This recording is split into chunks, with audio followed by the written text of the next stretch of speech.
ఒక స్త్రీ పుట్టిందనంటే తన స్వాతంత్ర్యం లేదు. చిన్నప్పుడే పెళ్లి చేసేవారు. చిన్నప్పుడే పెళ్లి చేస్తే తనకి ఏమీ తెలియదు అనమాట. 5 సంవత్సరాల వయసులోనే 6 సంవత్సరాల వయసులోనే ఇలా చేసేవారు. రోజుల్లో పిల్లలు కూడా పెళ్లి చేసేసేవారు అనమాట.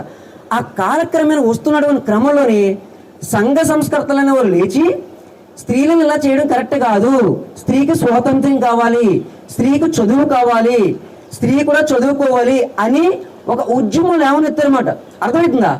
అలా తీసుకొచ్చినటువంటి క్రమంలో కొద్దిగా కొన్ని సంవత్సరాలకి మొదట్లో ఏం చేసేవారు, రోజులున్న పిల్లకి 5-6 సంవత్సరాలు ఉన్న పిల్లకి పెళ్లి చేసేసేవారు.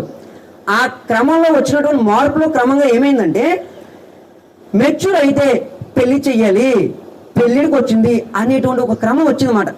పూర్వ రోజు చిన్న స్థాయిలో పెళ్లి చేసేవారు.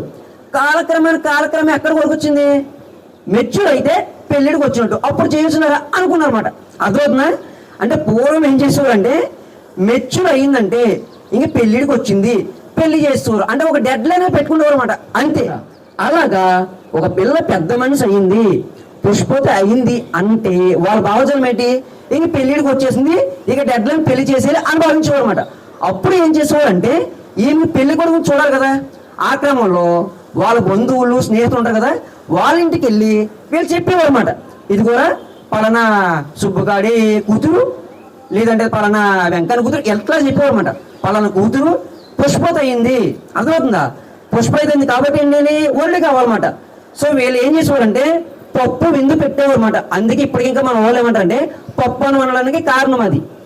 సో వీళ్ళు వెళ్ళి ఆ పరిసర ప్రాంతాల బంధువులకి తెలియజేసేవారు, పలానా వాళ్ళ కూతురు మెచ్యూర్ అయింది, సో మీరందరూ కూడా కార్యక్రమం రండి. ఇక్కడ మీరు ఎలాగైతే ఇప్పుడు కూడుకున్నారో ఆ రకంగా వాళ్ళు కూడుకున్న క్రమంలో చూసుకునేవారు అనమాట. అయ్యో పిల్ల బాగుంది ఇట్లాగా ఆ రోజు మాట్లాడుకుని అప్పటికప్పుడు పెళ్లి చేసినటువంటి సందర్భాలు కూడా చరిత్రలు ఉన్నాయి. ఇప్పుడు చెప్పండి, మెచ్యూర్ ఫంక్షన్ అనేది ఏ రకంగా స్టార్ట్ అయిందండి? పిల్ల అసలు ఈ యొక్క జనరేషన్లో చదువు అనేది లేనప్పుడు, అసలు నాలెడ్జ్ లేనప్పుడు, నాగరికత అంతగా డెవలప్ కాలేనప్పుడు మెచ్యూర్ అయిందని పెళ్లి చేసేద్దాం అన్న కోవలో స్టార్ట్ అయింది ఈ ఫంక్షన్. అర్థమవుతుందండి? మరి ఈ రోజు మనం దానికోసమే పెట్టామా, ఈ రోజు నీ పిల్లకి పెళ్లి చేసేద్దామని పెట్టామా? కాదు. కాలం మారుతుంది, అభివృద్ధి చెందుతుంది, మనుషులు కూడా పరిపక్వత చెందుతున్నారు, ఆలోచించగలుగుతున్నారు. కాబట్టి ఆ కార్యక్రమాన్ని ఆ రకంగా ఒకరు అడాప్ట్ చేసుకుంటూ వచ్చారన్నమాట. ఇది ఒక మతానికి సంబంధించింది కాదు, ఒక కులానికి సంబంధించింది కాదు, ఒక భాషకి కూడా సంబంధించినది కాదన్నమాట. సో మనం ఒక క్రైస్తవులుగా ఉన్నాం కాబట్టి ఈ విషయం అందరూ కూడా కృతజ్ఞతాస్తుతులు చెల్లించాలి ఒక క్రైస్తవుడుగా. సో అందు నిమిత్తమే మనం ఈ కార్యక్రమాన్ని ఏర్పాటు చేయడం జరుగుతుందన్నమాట. ఇది కేవలం మన భారతదేశంలో మాత్రం ఉంటుంది.